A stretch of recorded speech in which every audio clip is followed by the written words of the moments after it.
Bismillahirrahmanirrahim. Assalamualaikum warahmatullahi wabarakatuh. Perkenalkan, nama saya Jaka Farid Agustian, SIKOM MA, dosen Prodi Ilmu Komunikasi, Fakultas Ilmu Sosial dan Ilmu Politik, Universitas Melorman. Video kali ini dibuat dalam rangka pernyataan diri dosen untuk unjuk kerja Tridharma Perguruan Tinggi di bidang pengajaran. Pada video kali ini, materi kuliah yang saya akan sampaikan adalah tentang sosiologi komunikasi. Materi mata kuliah sosiologi komunikasi akan disampaikan dengan meliputi DIA, yakni Delivery, Interaction, dan Assessment. Pada mata kuliah ini mengajarkan pengetahuan dan pemahaman tentang pengaruh sosiologis media dalam kehidupan sosial masyarakat. Secara teoritis, sosiologi komunikasi akan berfokus pada kajian konstruksi realitas yang dibangun sebagai media untuk produk komunikasi. Namun, dalam praktiknya, perkuliahan ini juga akan membawa isu-isu sosial lingkungan sebagai sebuah pesan khusus. Mata kuliah ini juga merupakan mata kuliah wajib yang ada pada program studi ilmu komunikasi yang diambil oleh mahasiswa di semester 5. Sifat mata kuliah ini wajib dikarenakan mengajarkan pengetahuan dan kecakapan bermasyarakat berdasarkan prinsip-prinsip komunikasi yang merupakan hal yang esensial dalam interaksi sosial serta menyikapi dalam perubahan sosial masyarakat. Adapun capaian pembelajaran lulusan prodi yang dibebankan pada mata kuliah ini adalah mahasiswa mampu menguasai konsep teoritis ilmu komunikasi secara umum, khususnya pada penggunaan teknologi komunikasi dan informasi untuk kepentingan organisasi serta sosial. Kemudian, mahasiswa juga diharapkan mampu mengkaji implikasi dari pengembangan ilmu pengetahuan dan teknologi yang memperhatikan dan menerapkan nilai humaniora sesuai dengan kaidah ilmiah, tata cara dan etika ilmiah dalam rangka solusi, gagasan, desain, atau kritik seni untuk berkontribusi dalam peningkatan mutu kehidupan bermasyarakat, berbangsa, bernegara, dan kemajuan peradaban berdasarkan Pancasila. Diturunkan menjadi capaian pembelajaran mata kuliah.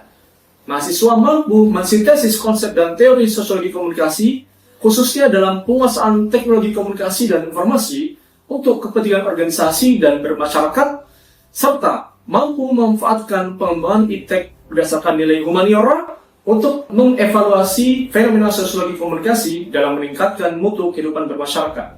Pada mata kuliah ini akan tersaji sebanyak 14 kali pertemuan, tidak termasuk dengan ujian tengah semester dan ujian akhir semester. Adapun materi pembelajaran adalah sebagai berikut. Yang pertama, menjelaskan tujuan, ruang lingkup, dan prosedur dalam mempelajari sosiologi komunikasi. Kemudian, membahas tentang definisi, konsep, teori, dan generalisasi sosiologi komunikasi. Kemudian, konsep struktur dan proses sosial dalam bermasyarakat di Indonesia.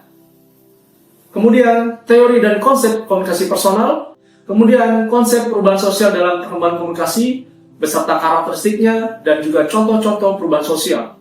Kemudian, jenis perubahan sosial budaya dan contohnya, serta dampaknya terhadap perubahan sosial budaya dan contohnya. Kemudian, membahas tentang konsep masyarakat cyber, beserta dampak aksesibilitas cyber, berikut dengan contoh yang terkait dengan hoax dan realitas. Selanjutnya, realitas dan konstruksi sosial dalam budaya pop dan framing berita, serta praktik analisis berita. Kemudian, struktur sosial, hoax, serta budaya pop. Selanjutnya, konsep dan model komunikasi efektif, serta hubungannya dengan media. Materi pembelajaran terakhir tentang definisi inovasi, konsep difusi inovasi, karakteristik inovasi, elemen-elemennya, dan jenis-jenis dari adopter serta analisis inovasi. Adapun sistem pembelajaran dalam mata kuliah ini adalah dengan menggunakan metode offline dan online. Pada metode offline, mata kuliah ini memiliki bobot pertemuan 60% di kelas, dan pada konteks online, mata kuliah ini memiliki bobot 40% melalui pemanfaatan media online. Pada model pembelajaran mata kuliah ini akan menggunakan metode ceramah, diskusi kelompok, studi kasus di lapangan, dan juga tugas yang akan menjadi bahan penilaian di UTS dan UAS. Adapun berkaitan dengan penilaian mahasiswa dan bobot nilai serta komponennya, pada UTS akan tersaji 45%, pada UAS akan tersaji 45%, dan afektif adalah 10%. Dengan rincian sebagai berikut: mempresentasikan analisis studi kasus 20%, mempresentasikan analisis studi kasus kedua 20%, membuat esai terkait dengan konsep-konsep sosiologi komunikasi 50%, menganalisis berita 30%, dan membuat analisis inovasi sebanyak 70%. Sekian video pemaparan tentang mata kuliah Sosiologi Komunikasi. Berikut video pengajaran yang akan ditampilkan. Ya, bismillahirrahmanirrahim. Assalamualaikum warahmatullahi wabarakatuh. Waalaikumsalam warahmatullahi wabarakatuh. Ya, baik. Gimana kabarnya teman-teman? Alhamdulillah. Sehat semua ya? Sehat. Sudah sarapan? Sudah sarapan ya. Kalau mahasiswa, bagusnya memang harus sarapan dulu. Kalau nggak sarapan nanti nggak akan semangat kalau dalam perkuliahan. Oke, baik. Sebelumnya kita berdoa dulu ya. Silakan teman-teman berdoa menurut agama dan kepercayaan masing-masing. Berdoa dimulai.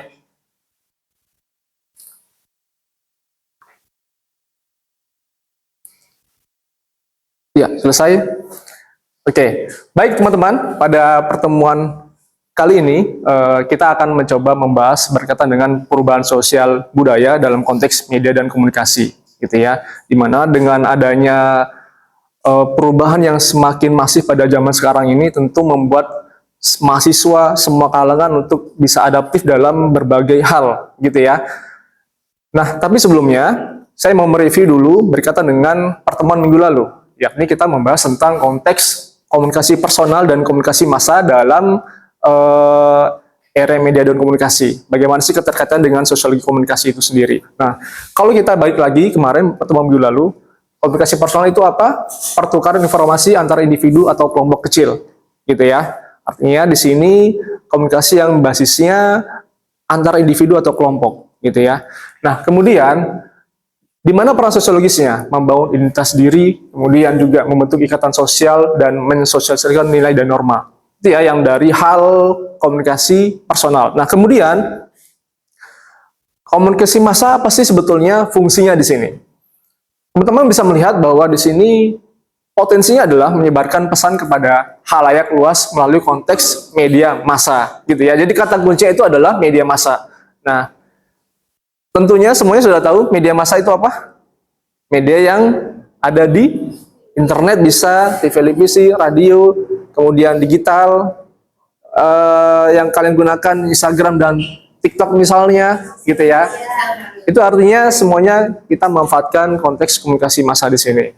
Nah, pada akhirnya kesimpulan yang bisa kita ambil dari pertemuan minggu lalu adalah bahwasannya fungsi dari sosiologi ya dan dalam konteks komunikasi personal serta massa di sini kita bisa memahami bagaimana hoax ya kalau kita dengar yang sampai pada saat ini menyebar melalui jalan personal yang dipicu oleh konten massa. Kemudian juga adanya mobilisasi sosial di mana gerakan sosial yang dalam konteks modern di sini dapat memanfaatkan komunikasi massa tersebut dan juga membentuk identitas personal serta komunitas online yang dipengaruhi oleh konten itu sendiri. Dan terakhir adanya koneksi antara personal dan massa yang ini sebagai sebuah jantung ya. Artinya terjadi dinamika sosial kontemporer pada saat ini dan krusial untuk dianalisis dalam konteks perilaku secara kolektif. Oke. Sudah jelas ya materi minggu lalu, teman-teman? Nah, pada kesempatan kali ini materi yang akan kita bawa adalah tentang perubahan sosial budaya dalam era media dan komunikasi, gitu ya. Nah, sebelum kita masuk ke dalam inti dari pemaparan di pertemuan kali ini, ada satu pertanyaan menarik, gitu ya. Apa yang teman-teman pahami tentang perubahan? Oke, silakan. Sebutkan nama. Saya Nurul Makfira. Perubahan menurut saya itu Pak proses menjadi berbeda dari yang semula. Oke, makasih Nurul Makfira. Ada yang lain teman-teman? Apa sih sebetulnya perubahan gitu ya? Pak. Ya, silakan. Perubahan dari sudut pandang saya yaitu peralihan kondisi bentuk atau situasi dari yang lama atau yang sebelumnya diperbarui. Oke. Dari lama ke baru ya. Kalau saya tangkap keywordnya dari lama ke baru. Perubahan. Kita lihat dari sisi etimologisnya atau dari sisi bahasa. Kata ubah gitu ya. yang dalam bahasa Indonesia berarti beralih atau berpindah atau berganti gitu ya. Atau kadang kita sering mengenal istilah hijrah gitu ya, berubah gitu ya. Atau teman-teman misalnya di dalam sebuah lingkup keluarga diminta oleh orang tuanya, kamu berubah toh gitu ya. Ya rajin belajar. Kamu harus berubah, rajin belajar. Kamu harus berubah dalam konteks kedisiplinan dan lain-lain gitu ya. Tapi secara umum teman-teman yang dipaparkan oleh Nurul dan Agustina tadi sudah sangat baik. Artinya di situ ada prosesnya dari lama ke baru atau dari hal-hal yang sifatnya bisa membuat seseorang berubah. Sekarang perubahan sosial budaya. Ada paling tidak 5 kata kunci gitu ya. Apa saja teman-teman? Struktur masyarakat, globalisasi eksternal, pola perilaku, nilai dan norma, demokrasi internal. Oke, sebelum masuk ke keyword ini, kita perlu memahami dulu dari yang atas dulu. Perubahan sosial budaya adalah pergeseran mendasar gitu ya.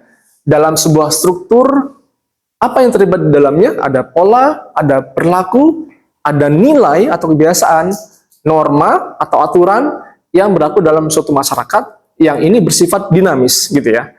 Berkelanjutan dan adaptif terhadap lingkungannya. Kalau kita bicara sosial berarti lihat definisi berikutnya teman-teman, ada istilah lingkungannya ya. Artinya seseorang ini bisa berubah karena faktor apa sih? Lingkungan. Anda dulu waktu SMA cenderungannya adalah introvert gitu ya.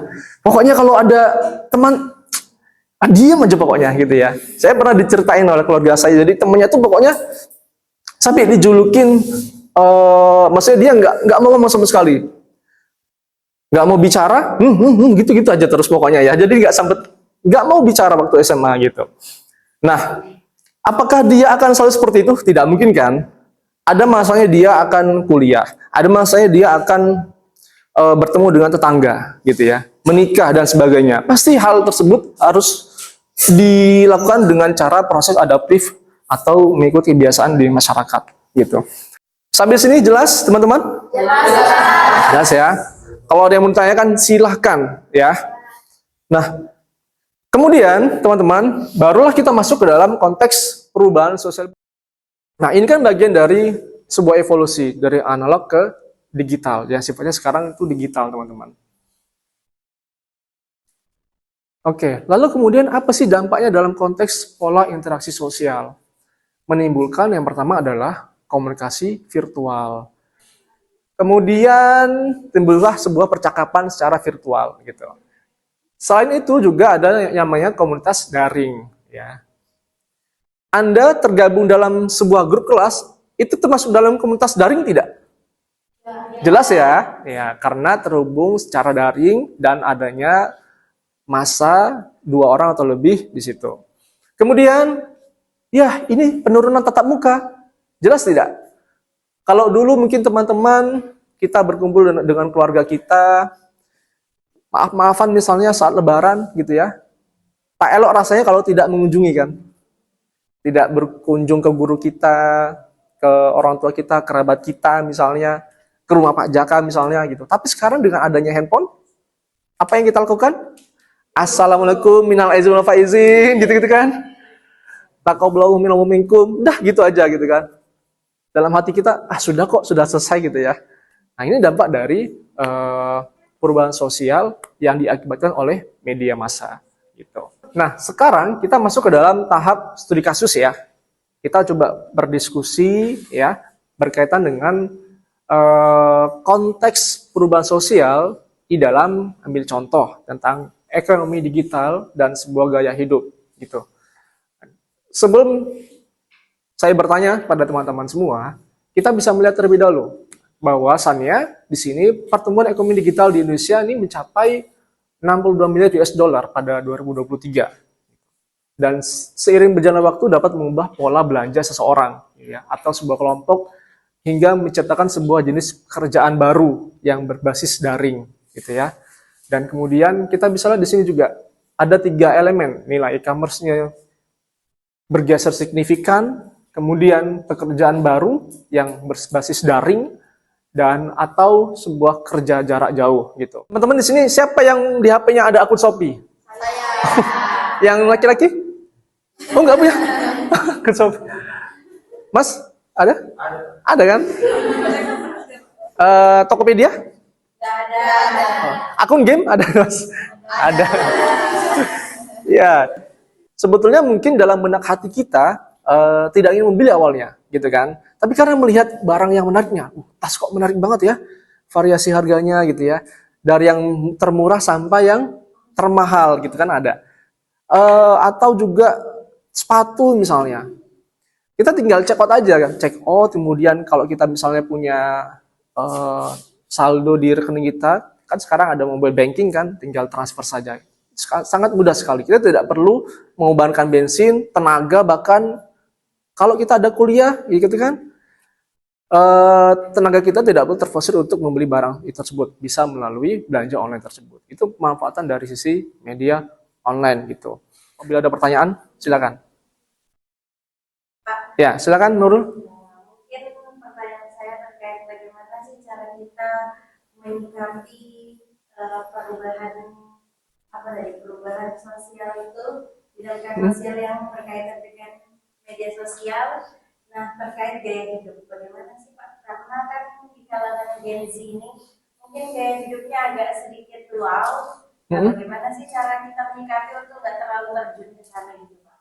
Iya, pertanyaan bagus ya. Cara kita menyikapi. Teman-teman emang Gen Z semua ini? Ya. Gen Z. Gen apa? Ada yang gen apa? Oke. Cara kita menyikapi gitu ya, memang sangat besar sekali faktor dari media itu sendiri gitu ya. Lalu cara kita menyikapinya adalah yang pertama, tadi sebelumnya sudah saya highlight lagi, saya izin highlight. Yang pertama, sebagai seorang mahasiswa gitu ya, yang perlu dilakukan adalah menyaring gitu ya, sebelum men-sharing. Menyaring dalam hal tidak hanya berita saja, tapi segala konten yang ada di media sosial, bacaan yang ada di Google, dan sebagainya gitu ya. Karena kita sebagai mahasiswa kadang perlu untuk bersikap kritis terhadap segala sesuatu yang menjadi kita sebagai mahasiswa kan agen perubahan ya gitu. Nah, kemudian yang kedua adalah bersikap kritis juga penting teman-teman, ya, kritis dalam menerima sebuah informasi gitu. Kadang ada selebgram lah yang justru tidak memberikan contoh yang baik misalnya, lalu kemudian kita tidak bisa memfilternya, terlalu mengedepankan ego ya sehingga ikuti pergaulan tersebut. Nah, kita juga perlu berpikir kritis, oh ini kira-kira bisa dicontoh atau tidak gitu ya. Itu dari sisi gaya hidup. Kemudian yang ketiga adalah harus bersikap visioner, artinya memiliki pandangan ke depan yang lurus lah gitu ya, yang lurus, yang kemudian kita fokus pada cita-cita kita. Nah, mungkin di sini ada yang menjadi seorang penulis lah, atau menjadi seorang broadcasting, content creator dan sebagainya. Kita perlu fokus terhadap hal tersebut sehingga tidak terlalu terlena dengan adanya pengaruh gaya hidup yang terdapat di dalam konteks media gitu ya. Sampai di sini Nurul ya, jelas ya. Oke. Nah, kemudian teman-teman yang terakhir adalah tentang karakteristik dari perubahan sosial itu sendiri. Ada keyword ya, artinya di sini berbagai macam karakteristik dari sebuah perubahan sosial. Yang pertama adalah komunikasi jarak jauh yang lambat di era kuno dulu ya, era tradisional. Mungkin di antara orang tua kita berkirim surat gitu kan, saya mau melamar kamu nih, tapi pakai surat jadi nyampenya tuh lama gitu ya, gitu, dibalas atau enggak nih ya gitu kan, membutuhkan waktu yang sangat berhari-hari gitu ya. Kemudian dominasi internet gitu ya, munculnya email, pesan instan gitu ya. Sekarang bahkan teman-teman di platform Shopee, bukan sekarang ya, sebelumnya juga memang ada. Kita kalau mau belanja bisa instan kan? Pernah ada yang menggunakan itu? Ada ya.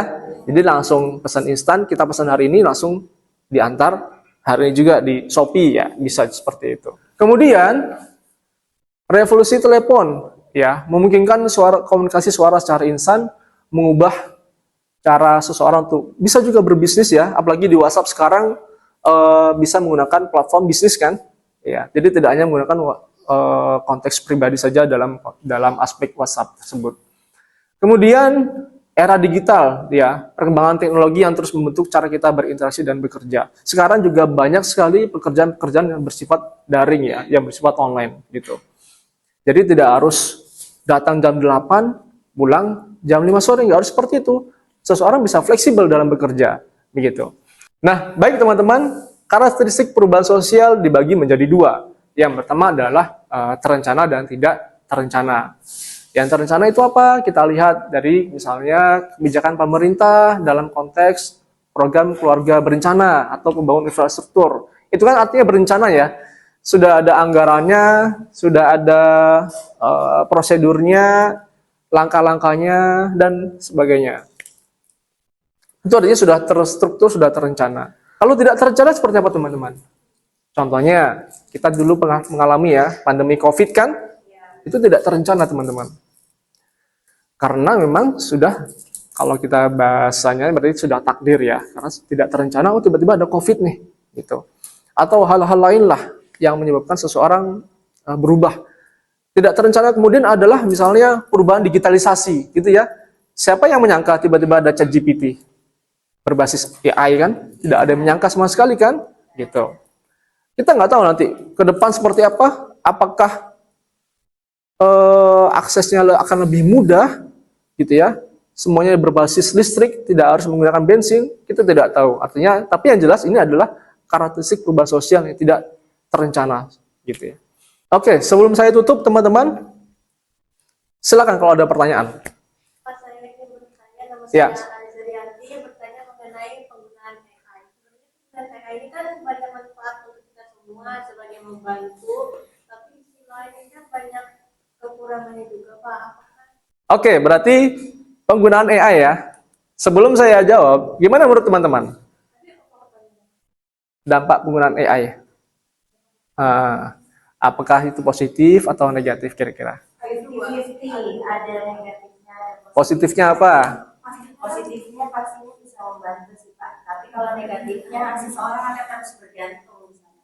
Ya, Ketika teknologi digunakan, pasti kan tujuan utama dari pembuat ini pasti untuk membuat untuk semua orang itu merasakan hal positifnya kan. Nah, tetapi itu tidak bisa dipungkiri ketika kita melakukan suatu hal pasti ada dampak dari apa yang kita lakukan.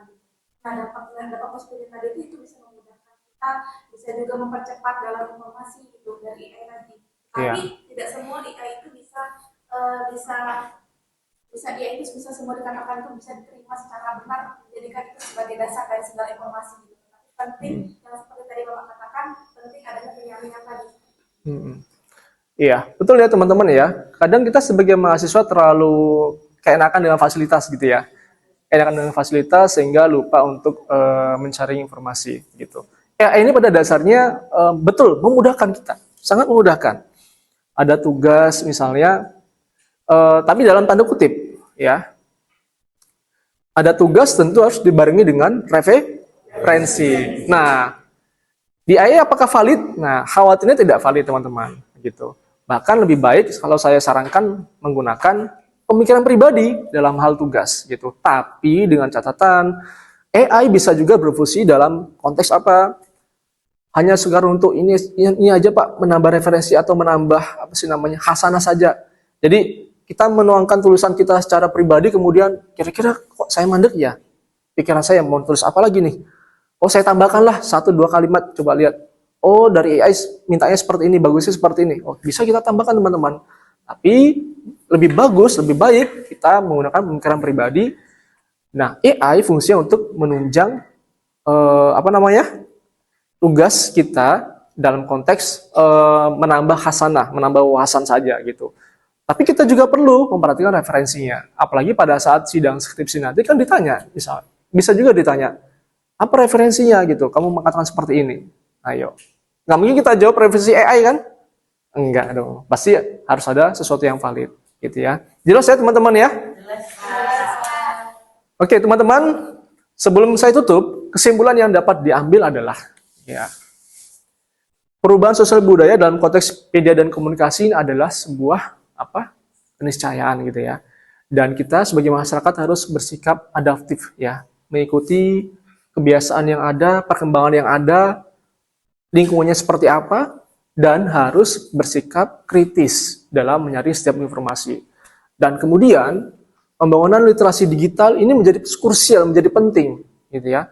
Teman-teman sering mengetahui kalimat literasi, gitu ya, pentingnya membaca, pentingnya men-sharing, itu untuk menciptakan masa depan yang harmonis dan responsif terhadap dinamika teknologi. Oke, ada pertanyaan? Tidak ada? Oke, kita tutup dulu.